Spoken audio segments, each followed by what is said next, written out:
आगे बढ़ते हैं, एक्सेप्टेंस ऑफ डिपॉजिट्स। अब देखिए इसमें कितना कंटेंट है, 29, 30, 31, ओके ठीक है। Loans by Nidhi company, sorry deposits, acceptance of deposits, यहाँ से कंटिन्यू कर लेते हैं।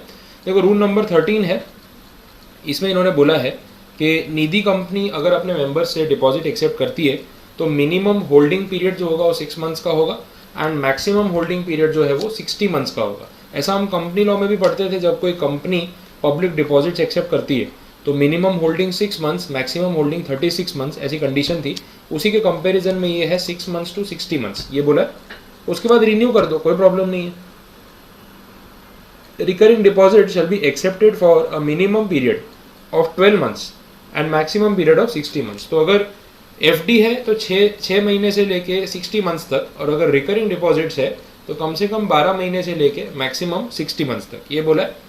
इन case of recurring deposits relating to mortgage loans, the maximum period of recurring deposit shall correspond to the repayment period of such loans granted by Nidhi. सीधी बात है, अगर आपने एफडी या आरडी के बेसिस पे उसको मॉर्गेज करके आपने पैसा उधार लिया, बैंक में भी ऐसा होता है, अगर आपकी बैंक में एफडी है तो वो आप एफडी गिरवी रख के पैसे उधार ले सकते हो, बट एक कंडीशन तो उसमें बेसिक रहेगी ना कि जब तक आपने वो उधार चुका नहीं दिया तब तक आप वो एफडी को क्लोज नहीं कर सकते। सेम कंडीशन यहाँ पे भी है, कुछ नया नहीं। अच्छा, सेविंग्स अकाउंट जो ओपन करते हैं लोग निधि कंपनी में, उस सेविंग डिपॉजिट अकाउंट के अंदर पैसा कितना भी रखना है रखो, लेकिन जो इंटरेस्ट मिलता है उनकी तरफ से वो मैक्सिमम 1 लाख रुपए तक पे ही मिलता है। तो सपोज अगर किसी ने निधि कंपनी में सेविंग डिपॉजिट अकाउंट ओपन कराया और उसमें 1,40,000 रुपये रखे हुए, तो उसको इंटरेस्ट सिर्फ 1 लाख पे मिल रहा होगा, ऊपर के 40,000 रुपये पे नहीं, ठीक है। और अगर ये जो अकाउंट है सेविंग्स वाला, उसके रिगार्डिंग बोला हुआ है, and the rate of interest shall not exceed 2% above the rate of interest payable on savings bank account by nationalised banks. जैसे नेशनलाइज्ड बैंक्स जो भी है, एसबीआई है, आईसीआईसीआई है, ये सब बैंक्स अगर अपने सेविंग बैंक अकाउंट पे 4% इंटरेस्ट देती है, अभी तो इतना रेट नहीं है, 3-3.25% है, तो निधि कंपनी एक्स्ट्रा 2% और दे सकती है। तो यहाँ पे अगर 3.25 चल रहा है तो निधि कंपनी में मैक्सिमम 5.25 हो सकता है, उससे ज़्यादा नहीं, ये भी कंडीशन है। निधि में offer interest on fixed and recurring deposits at a rate not exceeding the maximum rate of interest prescribe by RBI. और रिकरिंग डिपॉजिट्स पे जो इंटरेस्ट रेट ये लोग ऑफर करेंगे वो मैक्सिमम कितना हो सकता है, जो आरबीआई ने एनबीएफसीज को अलाउ किया है। नॉन बैंकिंग फाइनेंशियल कंपनीज को आरबीआई जितना भी अमाउंट अलाउ करेगी कि भाई आप इतना इंटरेस्ट दे सकते हो फिक्स्ड पे और रिकरिंग डिपॉजिट्स पे, निधि कंपनी भी मैक्सिमम उतना ही दे सकती है, उससे ज़्यादा नहीं। तो सिमिलर रखा है, कोई डिफरेंस नहीं है दोनों में, ये ध्यान में रखना। नेक्स्ट बोला है कि अगर एफडी किसी को क्लोज करानी हो तो भी ऑप्शन है उनके पास, पर फिर भी मिनिमम 3 मंथ्स तक तो एफडी होल्ड करनी ही पड़ेगी, 3 महीने से पहले एफडी क्लोज नहीं होगी। अच्छा, अगर उसके बाद आप क्लोज करवाना चाहो तो करवा लो, बट एक कंडीशन है। कंडीशन ये है कि कभी भी अगर आप एफडी क्लोज कराते हो तो उसमें पहले 6 महीने का आपको इंटरेस्ट नहीं मिलेगा एज अ पेनल्टी, क्योंकि आप जल्दी फोरक्लोज करवा रहे हो। तो सपोज आपने अगर मान लो 5 साल के लिए एफडी करवाई थी और आप उसको 3 साल में क्लोज करवा रहे हो, तो बोला कि 3 साल में से पहले 6 महीने का कोई इंटरेस्ट नहीं मिलेगा, ये यहाँ बी पॉइंट में लिखा है।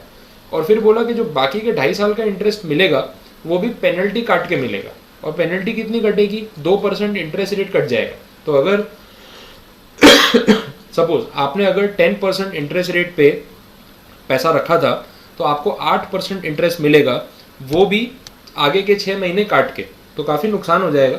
वो चाहते भी नहीं कि आप सेविंग्स को अननेसेसरी ब्रेक करो, जब तक पॉसिबल हो तब तक रिटेन करो, ये उनका मेन इंटेंशन होता है, ताकि आपकी सेविंग्स जो है वो चलती रहे। It may be noted that वाली जो सिचुएशन है वो एक कंडीशन है, उसमें सिर्फ ये बताया कि जो डिपॉजिटर है उसकी डेथ हो जाती है और उसके सर्वाइवर डिपॉजिटर अगर जॉइंट होल्डिंग है तो उसके फैमिली मेम्बर को या जो सर्वाइवर है उसको अगर पैसे प्री मैच्योरली ज़रूरत पड़े और दे दिए जाए, वहाँ कोई पेनल्टी या 6 महीने का इंटरेस्ट काट लेना, ऐसी हरकतें मत करना।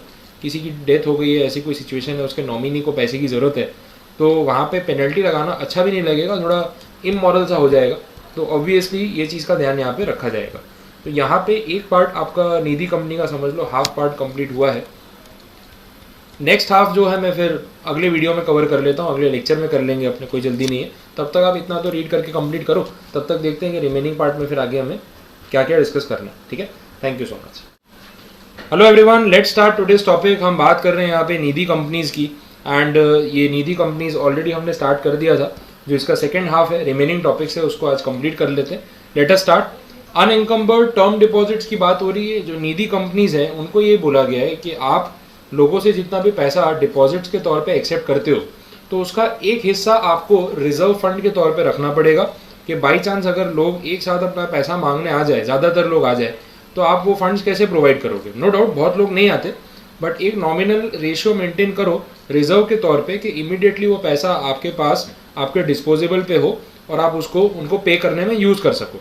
इसके लिए बोला गया है कि इनको क्या करना पड़ेगा, निधि कंपनीज को, इनके पास जितने भी टोटल डिपॉजिट्स आए हैं उसका 10% हिस्सा जो है इनको शेड्यूल्ड कमर्शियल बैंक जो होती हैं, ठीक है, कोऑपरेटिव बैंक नहीं चलेगी, रीजनल रूरल बैंक जो आरआरबी होती है वो नहीं चलेगी, जो शेड्यूल्ड कमर्शियल बैंक्स है उन कमर्शियल बैंक्स के पास वो पैसा डिपॉजिट रखना पड़ेगा, जैसे हम आप और मैं फिक्स डिपॉजिट रखते हैं उस तरीके से, और जब भी चाहिए उसको निकाला जा सके, इसका भी प्रोविजन होना चाहिए। अब पॉइंट ये है कि अगर निधि कंपनी चलो 10% पैसा साइड पे रख भी देती है, बट फिर उन पैसों पे निधि कंपनी लोन ले ले, उधार ले ले, उसको गिरवी रख दे, तो फिर कोई ऑब्जेक्शन है या ये चलेगा? ऑब्वियसली ये नहीं चलना चाहिए, ऑब्जेक्शन आना चाहिए। बिकॉज पता है क्या होगा, जो पैसा आपने इमरजेंसी फंड के लिए रखा था कि कभी इमरजेंसी पड़े तो काम आ सके, और वो पैसा भी किसी के पास गिरवी पड़ा है, तो फिर काहे की इमरजेंसी में वो काम आएगा, वो तो यूज़ में ही नहीं आने वाला है। तो अनएंकम्बर्ड का मतलब होता है फ्री फ्रॉम चार्जेस, एनकम्बर्ड का मतलब होता है कि चार्जेस क्रिएटेड होना, एप्लीकेबल होना। तो अनएंकम्बर्ड जो है उसका मतलब है फ्री फ्रॉम एनी चार्जेस। तो ऐसे डिपॉजिट्स जो शेड्यूल्ड कमर्शियल बैंक्स में निधि कंपनी ने किए होंगे, अपने डिपॉजिट्स में से जो एक रिजर्व बना के रखा होगा, वो पैसा उसके ऊपर कोई चार्ज कभी भी क्रिएट नहीं होना चाहिए, ये ध्यान रखा गया। और अगर कभी ये अनफोर्सीन सिचुएशन आ गई और पैसा देना पड़ा और ये फंड में से विड्रॉ करना पड़ा, तो ये रीजनल डायरेक्टर की परमिशन और उनके गाइडलाइन के बिना नहीं हो सकता, ये भी ध्यान रखा जाएगा। Clear?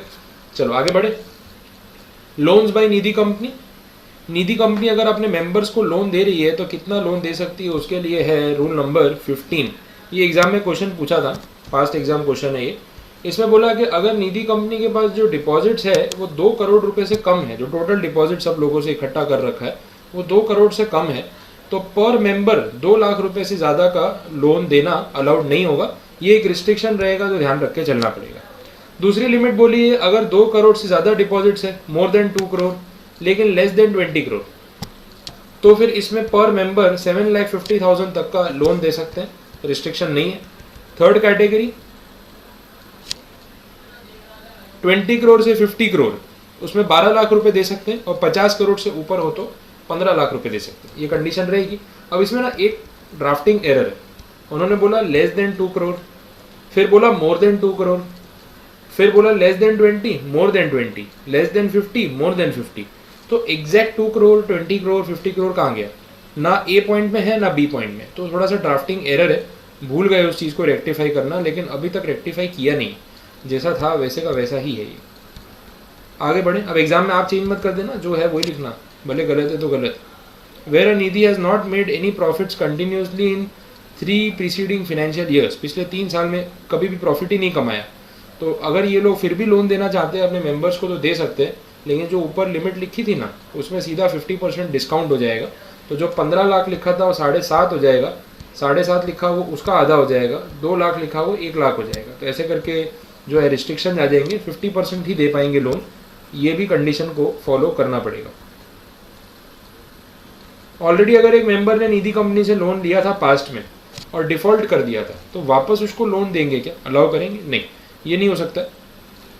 The amount of deposit shall be calculated on the basis of last audited balance sheet, last audited financial statements. Implied है, कोई प्रॉब्लम नहीं। निधि कंपनी लोन दे रही है मेंबर को तो कुछ ना कुछ गिरवी रखेगी। क्या गिरवी रखेगी, मतलब गिरवी मांगेगी रखने के लिए, तो मेंबर क्या गिरवी रख सकते हैं और क्या वो एक्सेप्ट करेंगे, वो यहाँ पे दे रखा है। अब इसमें आपको मेरी ज़रूरत नहीं पड़ेगी, सिर्फ असेट्स के नाम है, इन्वेस्टमेंट्स के नाम है, ये आप पढ़ सकते हैं, इसमें अपने अभी टाइम वेस्ट नहीं करेंगे। Rate of interest on any loan which is given by a Nidhi company, ये बहुत अच्छी कंडीशन है, ये पॉइंट ध्यान रखना। इसमें ऐसा बोला है कि निधि कंपनी अगर कोई लोन देती है अपने मेंबर को तो मैक्सिमम कितना इंटरेस्ट चार्ज कर सकती है। तो उसमें ऐसा बोला है कि निधि कंपनी अपने पास जो डिपॉजिट रखती है उस पर जितना ब्याज ऑफर करती है कि भाई हमारे पास पैसा डिपॉजिट करो, इतना ब्याज लेके जाओ, तो उसका जो हाईएस्ट रेट ऑफ इंटरेस्ट वो ऑफर करती है उसमें प्लस 7.5% कर दो, इतना मार्जिन ऐड कर दो। उससे ज़्यादा इंटरेस्ट वो चार्ज नहीं कर सकती जब वो लोन देती है। तो अगर उन्होंने मान लो 10% ब्याज प्रॉमिस किया हुआ है कि हम डिपॉजिट्स पे 10% इंटरेस्ट देते हैं, that is the maximum rate, तो फिर इसमें ये बोला कि अगर वही निधि कंपनी अपने मेंबर्स को लोन प्रोवाइड करे तो मैक्सिमम जो रेट वो चार्ज कर सकते हैं इंटरेस्ट का वो कितना हो सकता है, 10% प्लस 7.5, 17.5, उससे ज़्यादा अलाउ नहीं किया जाएगा। क्लियर?